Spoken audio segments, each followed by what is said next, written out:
gusting very highly here. Trinity Bay right behind me. We'll have a full report coming up next.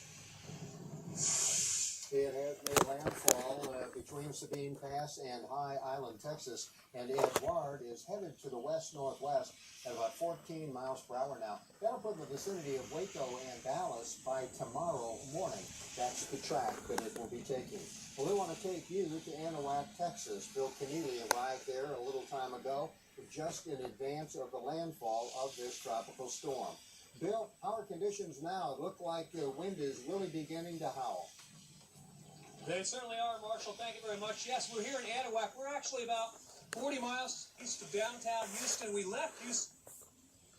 There was no rain at the time, but we got into that wall of rain up on 10 here about halfway, and the winds here have been increasing from generally a northerly direction. So even though there's a big body of water, the Trinity Bay behind me to our left, we're not all that concerned with a storm surge here for now. If our system actually does pass just more south, our wind should actually back around from the north and then turn more southerly in time. And then also we'll get the risk of maybe some higher water down the road. But Marshall, we still have power out here. We are just off of Interstate 10, so we're closer to I-10 than we are to the Gulf Coast itself. But once again, Edouard is coming in about 25 to 40 miles to our southeast. Thereby, we're thinking the worst is yet to come. I would estimate our winds here in the squalls gusting as high as 40 to maybe 45 miles per hour, and they are sustained at about 20, 25 right now.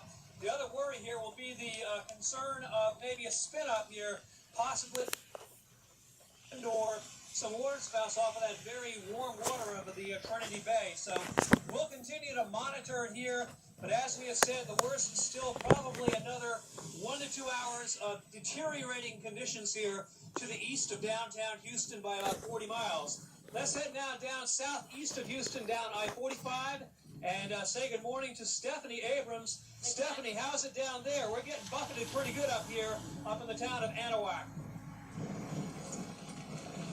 And I'm meteorologist Stephanie Abrams, Galveston. Bill, I'm having a little bit of a hard time hearing you, so I'm not sure if you asked me a question or such. Of course, as you can see, Bill is getting hit a little bit harder by Tropical Storm Edouard than we are here in Galveston. He is north of where we are located. Actually, as a matter of fact, even though we're right on the beach, this made landfall north of we are. We're actually getting a northwest wind, offshore wind, so that's causing really no problems for us. Let me show you here. I was on top of, if you were with us earlier in the show, on top of this wall. This, of course, is the seawall here, and this was built after the 1900 hurricane to stop any surge from affecting Galveston. As you can see today, it's just allowing runoff to come from the city, and it's making a path all the way out to sea. But the beach is wide open. We have no problems with surge here. Again, an offshore flow is going to push the water out instead of onshore here. And not a lot of wind. It hasn't been too bad. The biggest gust I could record was couple of hours, and Tropical Storm Edouard continues to rotate around, counterclockwise flow, bringing down some rain here. And as you see, look on the radar here, wide, you can see that counterclockwise spin of Edouard.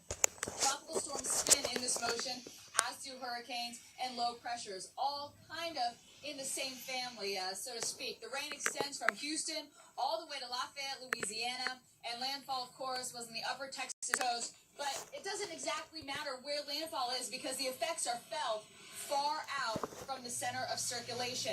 Where you see the green, that's light rain. In respect to the yellow, that's a little bit heavier. And then even heavier if you see any red on the radar picture heading through your town. That's where you will have the downpours.